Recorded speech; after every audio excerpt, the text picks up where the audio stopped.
இந்த தமாத்தூண்டு இருக்க நாய்க்குட்டியை இவ்வளோ பெரிய கேஜில் போட்டு அடைச்சிட்டன்ற மாதிரி பார்க்காதீங்க. இவன் வளர்ந்து பெருசானா இந்த கேஜ் தான் இவனுக்கு ரொம்ப உதவியா இருக்க போது, நமக்கும் சேர்த்து தான். வெல்கம் டு நாய் வளர்க்கும் டிப்ஸ் எபிசோட் 2 நண்பர்களே. ஃபர்ஸ்ட் மாறாவை ரெஸ்ட் எடுக்கிறதுக்கும் தூங்குறதுக்கும் இந்த மாதிரி குட்டி கிரேட்ல தான் வச்சு ப்ராக்டிஸ் பண்ணிட்டு இருந்தேன். இதுலயே வந்து சின்ன ட்ரேலாம் இருக்கும், பார்ட்டிலாம் போனால் கேரி ஆன் ஆகிறதுக்கு.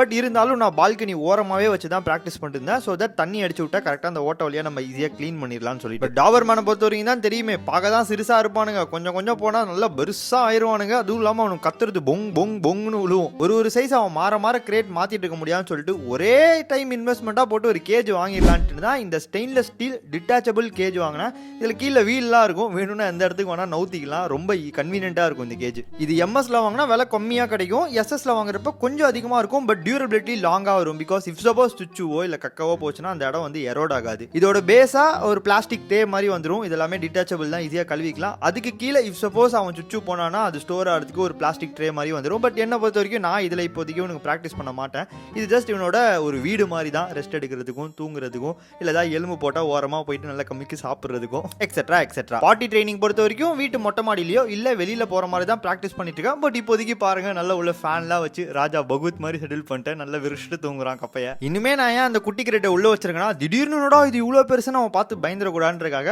அவன் பழைய வீடை கொஞ்ச நாள் உள்ள வச்சுட்டு பழகிட்டு அதுக்கப்புறம் அதை தூக்கிடுவேன். மேபி நண்பர்களே, உங்களுக்கு இந்த கேஜோட டீடைல்ஸ் எங்க வாங்கணும் எப்படி வாங்கணும்ன்றது எதிர்பார்த்துருந்தீங்கன்னா கீழே டிஸ்கிரிப்ஷன்ல கான்டாக்ட் நம்பர் லிங்க் போட்டிருக்கேன், செக் பண்ணி பாருங்க. ஹாய் நண்பர்களே, நாய் செய்திகளுக்காக நானும் என் நாய்க்குட்டி மாறனும். டாடா.